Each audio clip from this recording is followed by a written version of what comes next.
Inside Story Uganda, real source of political updates.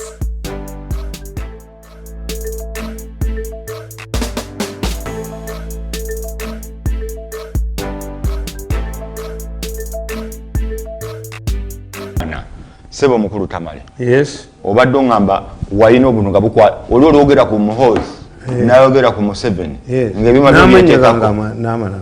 Era nabalabye. I was disappointed. I played a tape ewa Kankaka mugende mu visiting where they invited the Kenyan people Ngusu Kamala baba we sente bakube Muhozi bamufuule Gundi. I captured them. Ngaba from Nganya. Bazze wano ne baba wa sente empiti. This is what motivates monitor. Mugende mukakibira akatambi nakataddeko. I captured them. Bakube Muhozi. I even captured a meeting of a man who said, Ugandans are like cows. You had them on a roll, they enjoy the ride, and they end up in an abattoir. You are foolish man. Nti tebalina ba leaders. If you undermine all of the leaders ngabo mukoze nti mu parliament mukyali, in fact parliament can produce a leader, a challenger to Museveni or Muhozi or anybody, because they are united, they are cohesive, babira wamu. So you are likely to have a political party emerging in parliament. Tango do itachimanyi tadongo tachimanyi atunulidde Muhozi. Yes. Kakati nalabye omusajja ono mutunuulira ne mugamba we can have a head. See, if it was not Muhozi and Museveni, we would have a coup. Parliament bagijjawo. Abasajja abajasi bayingira mu mama yingiya pole tebayina na mabati bali mugamu butu singa mubba amabati. Did any MP representative in the parliament get any shit? Gwogalirako gwokasera. So if it was not Museveni and Muhozi, we would have a coup. Kubanga wali badde tufuna nti bana Mpuuga tayina Mpuuga kati Mpuuga aleta bya busiru kati abanupu in any political party, in any government, the opposition will take pinching horrors. They will be encouraging the resignation of Mabati ministers. Nero kuba balira wamu Mpuuga n'omubugwagwa atuleetera simanyi term limits. Abani abagogera kama bati. Term limits eza party. Bani abayogera ku mabati. Me, I grabbed it from them. Nabagamba nze omugezi kanchi taking over. Ogamba abanupu bandikoze eki. Balivuddeyo. No any political party scandals are encouraged by opposition. Kati ki ekibaganda. Politics like a boxing. When somebody is injured and bleeds, you continue hitting where the blood is coming from until the other side throws in the towel. Kati olwokuba Mpuuga era Mpuuga omulaba ne mu kisaawe era bamu speaker yamulonda. Kakati you opposition mufu Mpuuga mufu. Kati babadde balina kukola ki? Bali badde be pressurizing bagende nakye bajjeeko tactically. Bali badde ba pressurizing buli yakwata ku mabati. Agende. This a scandal is encouraged by government opposition. Opposition baba minister bagende okuba balira wamu bonna bafu. Kakati opposition kaseba nfu. Opposition teri ayina mabati. Sigazawo ebintu ebi. A headless revolution. No opposition mugenda kufuna headless revolution nga niko mwogera te mumulaba. The French Revolution was headless. Even the man who manufactured the guillotine was killed by the guillotine. Abantu mwenna babajjemu obwesige. In fact, the Mabati issue has helped the MK project, myself and the president. Ningo yisawo nyi MK. Kati MK yakoze kintu. Mabati muno yakoze. Mpuuga mufu. Bobi Wine mufu. This is when you would take advantage. Take for example. Singa mujjawo akwatira muloji. Scandal nevaayo. Ayinza okusirika. Ahata yinza. Yes. Kakati the opposition has failed. Nze nkifunyemu ne Muhozi. Oya kugambya ani yakireta ku fulo. Anti kyenkubulidde ani yakireta ku fulo kyava. We exposed it. Nolaba buno obusajja bwa monitor obuwumba tuutu. Bakutte kino kigundi kibugundi. Never defend and defend. Monitor says It is futile to arrest a minister. Why? Government has never succeeded in prosecuting a minister successfully. Agreed, monitor. But do you know what we want to achieve as politicians?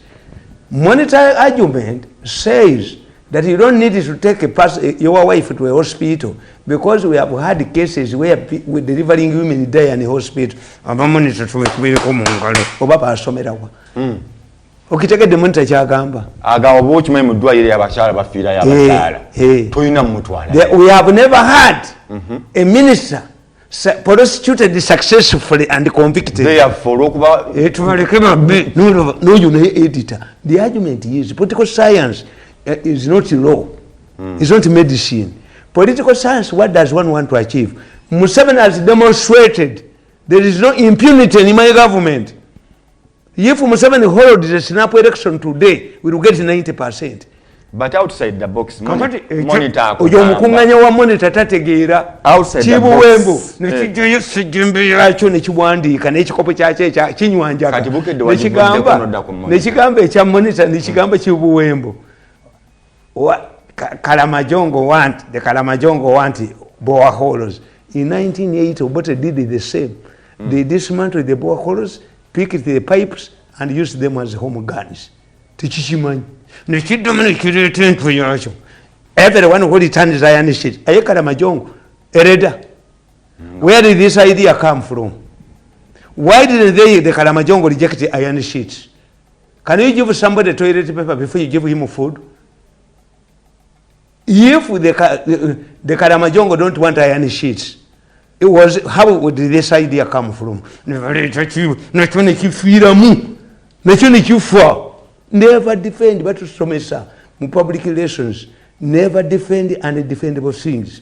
Mu America, company ya Toyota yafulumya 50,000 pieces of Toyota nga seringi zazo zikaluba nezita accidents. Ne bagamba Toyota akulya Toyota ajje mu Congress ya America ayogere ekigambo eki aya apologize. Emmotoka zidde bazikoleki. Abachina bakola empiso siringi ezinga zikutukira mu baana. They went back. They bano basoma. Bebakigula n'entwe yakyo n'entwe. No. Me, I'm not that type. I help you to help you. Nti Toyota yajja mu Congress ya America nayogera ekigambo kimwe aya apologize yaki abamusomesa mu Japan okwogera ekigambo nti aya apologize bamulyako $1 million. There are times when you apologize, they tell us that if your political enemies are begging for your political blood, remain humble and humble yourself. The moment oyo singa talese busirubwe oyo lugolobi Minister of Finance okuteka mukomera, remain humble, toleta bakusabira. Humble yourself. I made a mistake. When are you the first one? Let me tell you, I will bring you my book, The Mistakes of the Chogam Group. We had the same mistake in Chogam. But look at how these people conducted themselves. Muhozi, Gavi, Money, bamutwali Ruzira. Muhwezi, Jim Muhwezi. In spite of his earlier contribution, did Muhwezi fight himself? No. When your political opponents are fighting for your political blood, humble yourself, remain humble. Muhwezi remained humble. But Rugolobi is not fighting. Anti Muhwezi, Rugolobi, Narita Vanadini, Ubwafada. Nabaganti, if Jesus comes to Uganda in the Anglican Church, Luwalira Kaya Musiri, Kazimba Abaya Duseta, Aina Kanisa Mukabirida, Abatunze Takodimalaw, Church House Etaria Kanisa, Nabaganti mu Uganda muri mu nadini, ngo mukozi webo omutunulira, afana endamuka aloni, akolakana n'ababbi abali mu government. Ne bakuwa tractor, omusajja ayina blood eya organize, eyatanga abantu malwali. Nabagamba omwana wange bamutya Salu Batikuku. The Chinese had an operating branch in Salu Batikuku. I have all the evidence. Church House yabwe. This man, the leader of the Anglican Church in Uganda, will go in a worse situation than in Tagari. Kazimba will go in a worse situation like in Tagari. Yeah, you know. I listen, I get information, I'm highly informed. Kakati Lugalambi kyakoze takupye banne aleese era ndi w'amaanyi nnyo ngenda kuyita abaagunde planning authority tukolere ku makomera. No, when your enemies or you are found in a mess, look, ne bw'oba muserikale wiine mundu nga ze nnina omusajja nakwatira mu nnyumba ye ng'oli ne mukazi we, humble yourself. Nabaga nti omwenzi omuntu omubbi gwe bakwatidde mu nnyumba weefuula omwenzi. Tokwata weeyambula empale, tokwata TV gisitula ogambe nti omukazi yeyandeese, omwenzi bamukuba. Abannange omusajja muwulire byayogera, muwulire byagamba, naye buli omu bamubbako. Gwe bw'oba bakwatira ng'oli mubbi omugezi weeyambula empale ogambe nti omukazi yeyandeese, omukazi yeyandeese. How did he enter this house? Kakati this man is arrogant. How can this man from Zana defeat me? This is my brain, not Gwabalinga or get money. Eranda ni wasulanga mu hotel. Nenkwecha okulabirako nti when Kaboyo, the current minister of Luwero, is a close relative of the president, Aisha facilitated Sengawe. But when Kaboyo went in the public, saw Kaboyo carrying her mattress to Luzira, who is pursuing her. She humbled herself. Kutesa, in spite of the fact that the two men, Kutesa and Museveni, married sisters, Nganemokoze, Mwarawa Kutesa Guayina, Kutesa humbled himself and went to the dock. And it was interpreted by law. And the IGG's office is not fully constituted. He humbled himself. Today, if somebody comes to arrest me, singa police ejja kunkwata wano babantu ne bankwata n'empale njijjamu. To quench my enemies' thirsty, humble yourself. When you are locked, when you find yourself between a rock and a hard place, shrink. Oyina lwoyina okukakana mu polisi okusobola okuyitawo. Yes.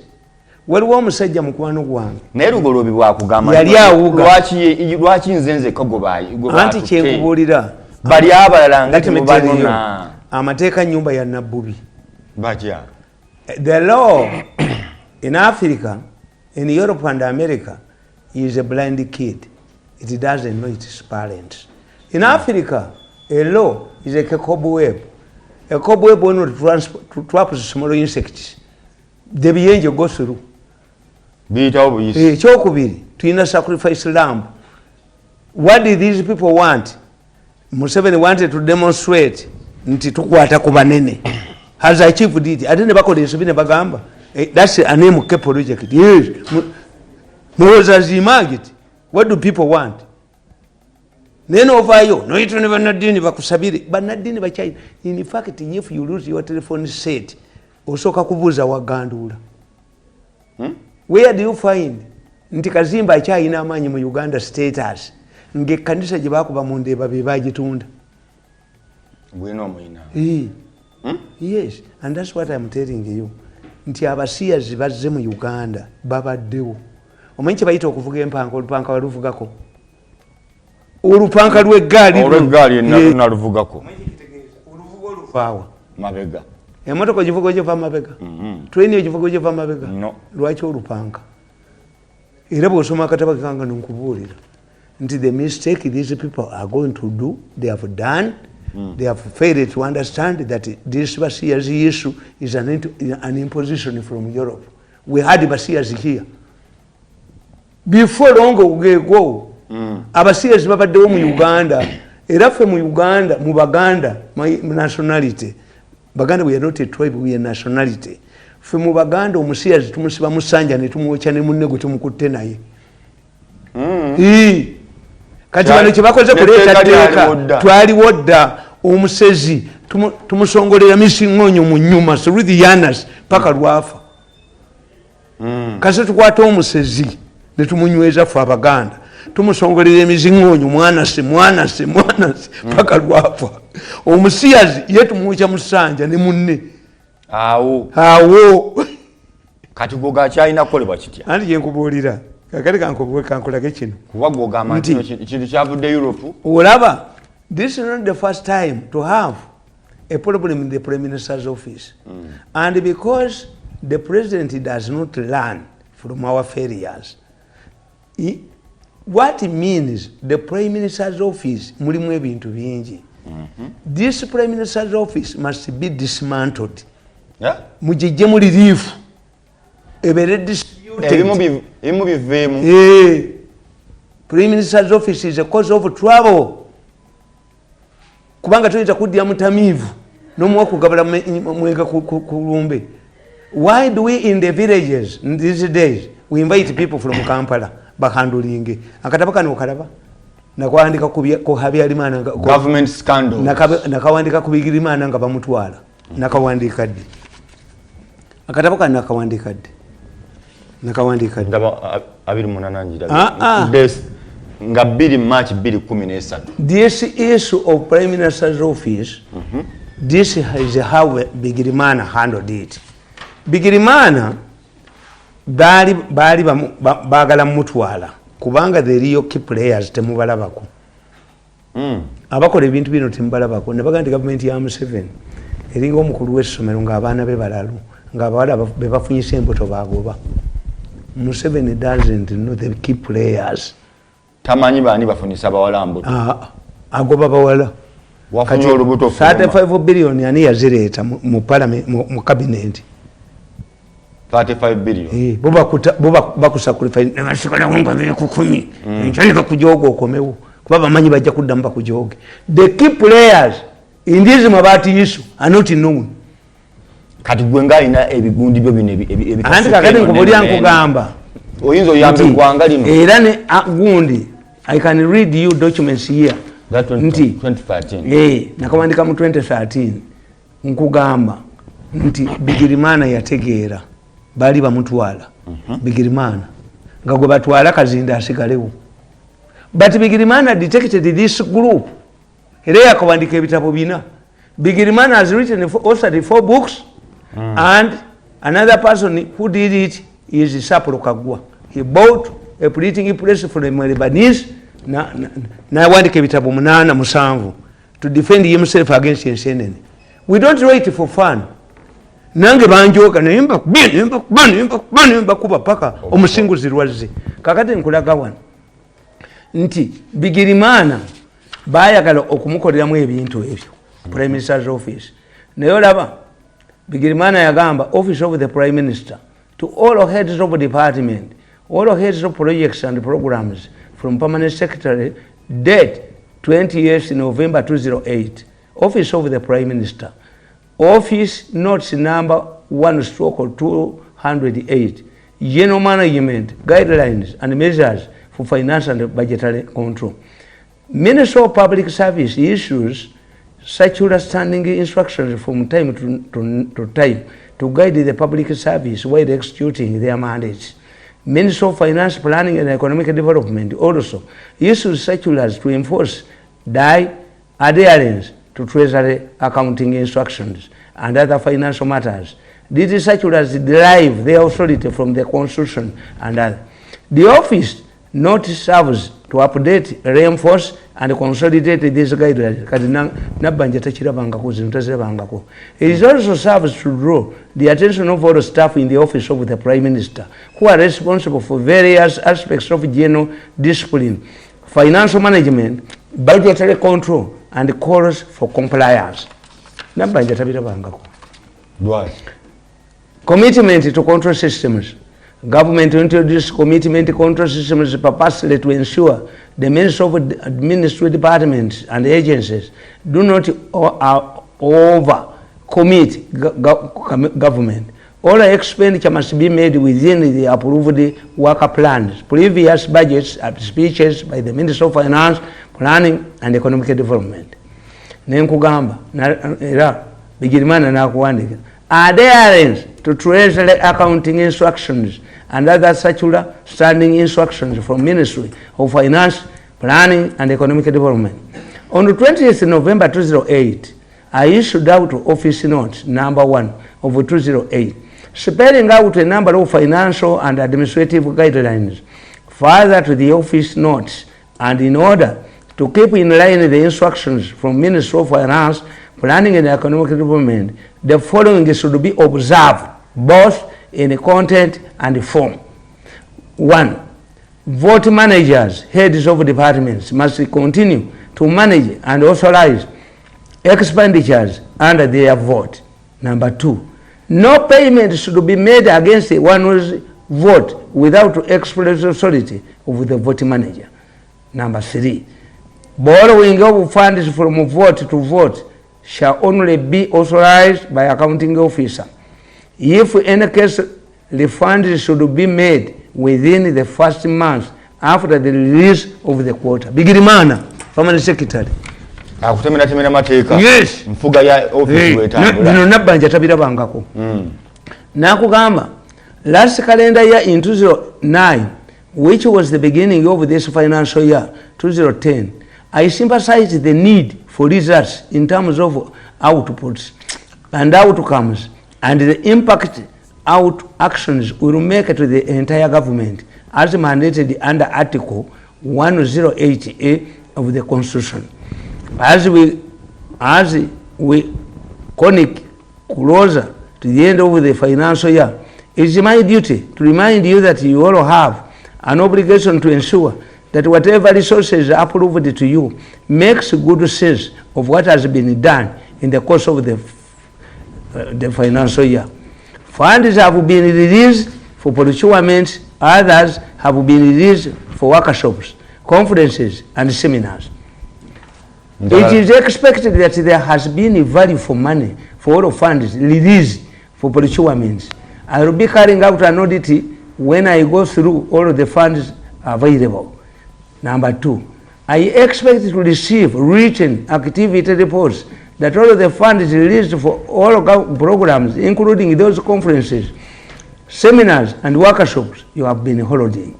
Number 3, at the close of the financial year, I expect full accountability for all of the funds advanced to all staff. I'm putting all of you on notes and through you to staff. By copy of this office notes, the Undersecretary of Finance and Administration is directed to see through all procurements made to confirm there was a value for money for all procurements and all assistive all reports made for programs undertaken, workshops, seminars. From my evaluation, the principal accountant is directed to ensure accountability and report to me all of those with outstanding accountability before end of May 2010. Pius Bigirimana, Permanent Secretary. TV yo, Ewana Banja, TV yo, Prime Minister's office, then of civils.